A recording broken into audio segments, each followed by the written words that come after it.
أعوذ بالله من الشيطان الرجيم. بسم الله الرحمن الرحيم.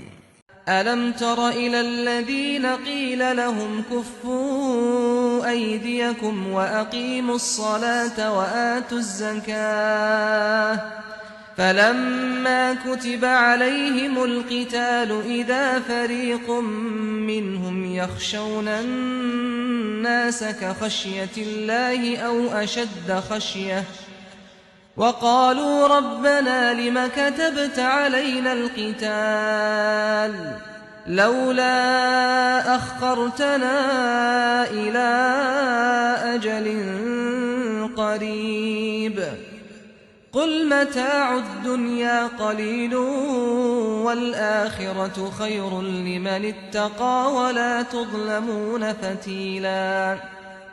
تم نے دیکھا نہیں ان لوگوں کو جن سے کہا جاتا تھا کہ ابھی لڑنے کا وقت نہیں ہے، اس لیے اپنے ہاتھ روکے رکھو اور نماز کا اہتمام کرو اور زکوٰۃ ادا کرتے رہو، تو یہ نماز اور زکوٰۃ سے جی چراتے اور جنگ کے لیے بےتاب ہوتے تھے۔ لیکن جب ان پر جنگ فرض کر دی گئی تو اب ان کی حالت یہ ہے کہ ان میں سے ایک گروہ لوگوں سے اسی طرح ڈرتا ہے جس طرح اللہ سے ڈرا جاتا ہے یا اس سے بھی زیادہ۔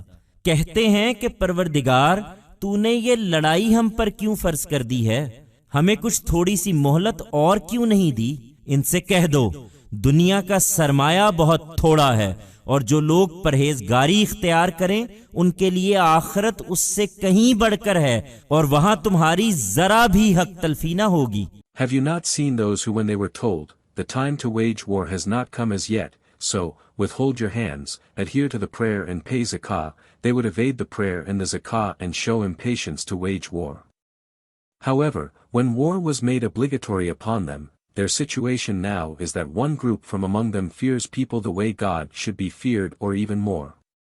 They say, Lord, why have you made this war obligatory upon us? Why did you not give us some more respite? Tell them, very little is the provision of life, and for those who adhere to piety, the hereafter is much better for them, and there you shall not face injustice the slightest.